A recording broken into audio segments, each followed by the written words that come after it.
Welcome to a new video. একটি গুরুত্বপূর্ণ ভিডিওতে সকলকে স্বাগত জানাই। অবশ্যই আপনারা ভিডিওটি শেষ পর্যন্ত দেখবেন, তাহলে কোনো ইনফরমেশন মিস করবেন না। আপনারা ইতিমধ্যে অবগত আছেন এনআইওএস ডিএলএড এবং যারা পিটিশনার ছিলেন মহামান্য সুপ্রিম কোর্টে যে মূল মামলাটি কৌশিক দাস মামলা, তো তাদের জন্য যে ডকুমেন্ট ভেরিফিকেশন সেটা কিন্তু আজ থেকে শুরু হয়ে গিয়েছে, চলবে 18ই জুন পর্যন্ত, 9 থেকে 18 তারিখ পর্যন্ত চলবে। আজকে যারা যারা ডকুমেন্ট ভেরিফিকেশন জন্য গিয়েছিলেন তাদের সেখানে এক্সপিরিয়েন্স কি, তাদের যে লাইভ এক্সপিরিয়েন্স বলুন, বা তারা কিভাবে সেখানে গিয়ে যেসব পদ্ধতিগুলো ছিল সেই পদ্ধতির মধ্য দিয়ে গিয়েছেন, বা যেসব প্রসেসের মধ্য দিয়ে সেখানে কীভাবে চেক করা হচ্ছে, এবং যাদের ডকুমেন্ট যেগুলো দেখাতে পাচ্ছেন না সেগুলো কিভাবে ওখানে লেখা হচ্ছে, মানে পুরো প্রক্রিয়াটা কীভাবে সম্পন্ন হচ্ছে একদম আপনারা এই ভিডিওর মাধ্যমে জানতে পারবেন। তো শেষ পর্যন্ত দেখতে থাকুন। অবশ্যই চ্যানেলটিকে সাবস্ক্রাইব করে রাখুন, তাহলে পরবর্তী আপডেটগুলো পেতে কোনো অসুবিধা হবে না। পাশে থাকা বেল আইকনটা স্ক্রল করে দেবেন। যারা ফেসবুক থেকে দেখছেন আমাদের এই পেজটিকে ফলো করতে ভুলবেন না। শুরু করা যাক। তো আপনারা ইতিমধ্যে অবগত আছেন যে প্রাইমারি নিয়োগ যেটা 2022 রিক্রুটমেন্ট প্রসেস, সেই রিক্রুটমেন্ট প্রসেসে প্রথমে এনআইওএস ডিএলএডরা এলিজিবল ছিল, মাঝপথে তারা বাদ হয়ে যায় মামলার কারণে, এবং তারপর সেটা তারা কিন্তু আবার ফিরে পায় মহামান্য সুপ্রিম কোর্টের রায় অনুসারে, বা সেখানে যে নির্দেশ দিয়েছিল সেই নির্দেশ অনুসারে, এবং তারপর এনসিটির যে ক্লারিফিকেশন এবং তারপর অনেক কিছু ব্যাপার হয়েছে, এবং সেই মোতাবেক কিন্তু তারা ডকুমেন্ট ভেরিফিকেশনের সুযোগ পায়। প্রায় 1100-1200 জন ধরুন আছে, আজ থেকে শুরু হয়ে গিয়েছে। এটা কিন্তু শুধুমাত্র পিটিশনারদের ডাকা হয়েছে, কিন্তু এটা সংক্রান্ত আরেকটা মামলা হয়েছে যেটা মহামান্য হাইকোর্টে একটু আগে আমরা শেয়ার করেছি, সেই লাইভ স্ট্রিমিং বা লাইভ হিয়ারিং। সেখানে সেই ব্যাপারটা একটু আপনাদের বলে নিই, তারপর আজকের যে কিভাবে ডকুমেন্ট যাচাই হয়েছে সেটা বলছি। তো সেখানে যেটা মহামান্য হাইকোর্টের যে মামলাটা, সেখানে হাইকোর্টের মামলাটা এই কারণে হয়েছে, কারণ শুধুমাত্র পিটিশনারদের এখানে ডাকা হয়েছে কেন, মূল যে মহামান্য সুপ্রিম কোর্টের যে মূল মামলার যে পিটিশন তাদেরকেই শুধু কারণে ডাকা হলো।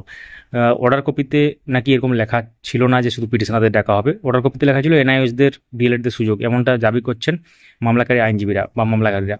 তো সেক্ষেত্রে সেই মামলাটি আজকে কিছুক্ষণ হিয়ারিং হয়, কি হয়েছে না হয়েছে সেটা আপনারা আমাদের চ্যানেলের ভিডিও সেকশনে গিয়ে দেখতে পারবেন। তো এবার আসি আজকের প্রসঙ্গে, বা যেটা নিয়ে ভিডিও, কীভাবে তথ্য যাচাই হচ্ছে। তো ওখানে ওনাদের কাছে একটা যেসব আধিকারিক বা যারা ওখানে আছেন তারা যে চেক করছেন, ওনাদের যখন এক এক করে ডাকা হচ্ছে একদম, এবং তারপর সেখানে কিভাবে হচ্ছে আপনারা জানেন যে এর আগে পুরো একদম নোটিশের সাথে লিস্ট যে অ্যাটাচ করা হয়েছিল সেই পরপর একদম ডাকা হচ্ছে। তো সেক্ষেত্রে সেখানে তাদের কাছে একটা সিট আছে, এবং সেই সিটে টিকমার্ক দেওয়ার জায়গা আছে, মানে কে কোন কোন ডকুমেন্ট নিয়ে এসেছেন সেটাও কিন্তু ওখানে টিক দেওয়ার জায়গা আছে, এবং যেটা নিয়ে আসছেন না সেটা সম্ভবত ক্রস করে দিচ্ছেন বা একটা মার্ক দিয়ে রাখছেন। তো যেসব ডকুমেন্টগুলো নিয়ে যাওয়ার কথা ছিল আপনারা জানেন সেই সব ডকুমেন্টগুলো কী কী ডকুমেন্টস সেগুলো। তো যারা যারা সবগুলো নিয়ে দেখাতে পাচ্ছেন তাদের ক্ষেত্রে সবগুলোই ঠিক হচ্ছে। কারোর ক্ষেত্রে যদি আইটিআর স্লিপ বা আইটিআরের যে ডকুমেন্ট সেগুলো যদি না দেখাতে পারেন, বা কোনো অ্যাকুইটেন্স রিলেটেড, সেগুলো ক্রস চিহ্ন হয়ে যাচ্ছে স্বভাবতই, মানে যেগুলো দেখাতে পাচ্ছেন সেগুলো ঠিক হচ্ছে, যেগুলো দেখাতে পাচ্ছেন না সেগুলো ক্রস হয়ে যাচ্ছে। মানে পুরো তার কাছে একদম সিট আছে, একটা সিট, মানে এটা প্রত্যেক ক্যান্ডিডেটের জন্য আলাদা আলাদাভাবে সেটা করা আছে। তো এটা কিন্তু একটা ব্যাপার গেল। প্রথমে যাওয়ার পর তাহলে ডকুমেন্টগুলো ওখান থেকে চাওয়া হচ্ছে, একদম ফটোকপি, তার সাথে অরিজিনাল সব, এবং তারপর অ্যাটেন্ডেন্স সিটে সই করতে বলা হচ্ছে, এবং তারপর দুটো কাগজ দেওয়া হয়। সেখানে দুটো কাগজে সাইন করতে বলা হয়। একটাতে সাইন করতে বলা হয়, কোনো ক্ষেত্রে কি হয়েছে, কাউকে দুটো কাগজ দেওয়া হয়েছে, কাউকে 3টে কাগজ দেওয়া হয়েছে, এমনটাই কিন্তু তারা বলছেন, এবং সই করে ডেট দিতে বলা হচ্ছে, এমনটাও কিন্তু বলা হয়েছে। এবং যেহেতু আপনারা জানেন যে অনেক ক্যান্ডিডেটের ক্ষেত্রে ভেরিফিকেশন হচ্ছে, কাজটা খুবই দ্রুত গতিতে হচ্ছে, অর্থাৎ যে কাগজগুলোতে সই করতে বলা হচ্ছে সেগুলো পড়ে দেখারও সময় পাচ্ছেন না ক্যান্ডিডেটরা, এবং সেক্ষেত্রে তারা খুব তাগাদা দিচ্ছেন যে অরিজিনাল দিন, জেরক্স দিন, এইভাবে তারা কিন্তু বলছেন। এবং কাগজগুলো সম্পর্কে একটু বলি, দুটো কাগজে কিন্তু সম্পূর্ণভাবে লেখা ছিল অনেক কিছু, সেই লেখা পড়ারও সময় পাননি ক্যান্ডিডেটরা, যেহেতু 3 থেকে 4 মিনিট সময় দেওয়া হচ্ছে পুরো টোটাল প্রক্রিয়াটাতে। এবং অ্যাপয়েন্টমেন্ট লেটার, জয়নিং লেটার, এগুলো কিন্তু একদম ভালোভাবে তারা দেখছেন ব্যাপারটা একদম, মানে যিনি ডকুমেন্ট যাচাই করছেন বা ভেরিফাই করছেন তার পাশে আরেকজন আছেন, একজন আরেকজনকে বলছেন, যিনি টিক দিচ্ছেন সেটা অন্য একজন, এবং যিনি ভেরিফাই করছেন তিনি কিন্তু শুধু ভেরিফাই করছেন ডকুমেন্টগুলো, এবং পাশে যিনি আছেন তাকে বলছেন যে কোনগুলো আছে সেগুলোতে টিক দিতে বলছেন, আর যেগুলো নেই সেগুলোতে কিন্তু হয়তো ফাঁকা বা মানে ক্রস দিতে বলছেন। তো এর সাথে যাদের ক্ষেত্রে ক্যাশ মোডে টাকা যারা নিত আর কি, তাদের ক্ষেত্রে অ্যাকুইটেন্স রুল সংক্রান্ত ব্যাপারটা দেখছেন এবং সেটা ভেরিফাই করছেন, কারণ এই সংক্রান্ত যে ব্যাপারটা সেটা কিন্তু পর্ষদের যে পরবর্তী ক্ষেত্রে যে মডিফিকেশন বা অ্যাডেন্ডাম নোটিফিকেশন বলতে পারেন, সেই অ্যাডেন্ডাম নোটিফিকেশনও কিন্তু পরিষ্কার উল্লেখ করা ছিল। ও টেট 2014 ক্ষেত্রে সেরকম কোনো অসুবিধা হচ্ছে না। টেট 2017 ক্যান্ডিডেটের ক্ষেত্রে একটা গুরুত্বপূর্ণ ব্যাপার আজকে জানা গেল, সেটা হচ্ছে ওরা দেখছে যে এনআইওএস ডিএলএড যে পাস সার্টিফিকেট, সেটা কিন্তু যে ডেটটা, অর্থাৎ একটা অর্ডার আছে যে এই ডেটের আগে পাস থাকতে হবে ব্যাপারটা, সেইটা কিন্তু দেখছে ওরা।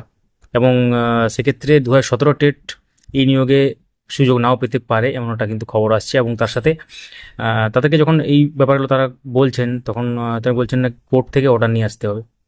তো অফিসিয়াল নোটিফিকেশন যেটা 30/5/2025 পাবলিশ হয়েছিল, সেখানে যেভাবে ছিল, যেসব ডকুমেন্টগুলো ছিল এবং তার সাথে যে অ্যাডেন্ডাম নোটিফিকেশনে যে ডকুমেন্ট অ্যাড করা হয়েছে বা সেখানে যা বলা হয়েছে ব্যাপারটা, সেই মানে কিছু সেখানে রেকটিফাই করা হয়েছে এবং সেখানে অ্যাডেন্ডাম নোটিফিকেশন কিন্তু সেখানে বলা হয়েছিল। তো সেই সংক্রান্ত ব্যাপারে মানে যা যা ছিল ডকুমেন্ট এখানে কিন্তু সেইগুলোই থাকছে। এবং তার সাথে এখানে যে নামগুলো আছে এইভাবে কিন্তু হচ্ছে, সিরিয়াল নম্বর, নেম, এই অনুসারেই কিন্তু পরিষ্কারভাবে ব্যাপারটা হচ্ছে। অর্থাৎ এক্ষেত্রে হতে পারে যে কেউ যদি অ্যাবসেন্ট থাকে তাহলে সেটা স্কিপ হয়ে যাচ্ছে, সেটা তো সহজ ব্যাপার একদম, বুঝতেই পারছেন। তাহলে আজ থেকে শুরু হয়েছে, একদম চলবে 18 তারিখ পর্যন্ত। একদম দেখতে পাচ্ছেন একদম লাস্টে যদি আমরা যাই এই নোটিফিকেশনটা 18/6/2025 এটা কিন্তু শেষ হবে। তো এই ছিল পুরো ব্যাপার, একদম লাইভ যে এক্সপিরিয়েন্স সেটা আপনাদের কাছে রাখা হলো এবং আপনাদের সাথে শেয়ার করা হলো ব্যাপারটা। এই সংক্রান্ত কোনো প্রশ্ন থাকলে অবশ্যই ভিডিও কমেন্ট করুন এবং অবশ্যই আমাদের সঙ্গে যুক্ত থাকুন। যারা ইউটিউব থেকে দেখছেন চ্যানেলটিকে সাবস্ক্রাইব করে, এবং যারা ফেসবুক থেকে দেখছেন পেজটিকে ফলো করে। ধন্যবাদ দেখার জন্য। ডেসক্রিপশন চেক করবেন, উল্লেখযোগ্য সোশ্যাল মিডিয়ার লিঙ্ক আছে, চেক আউট এবং জয়েন করুন।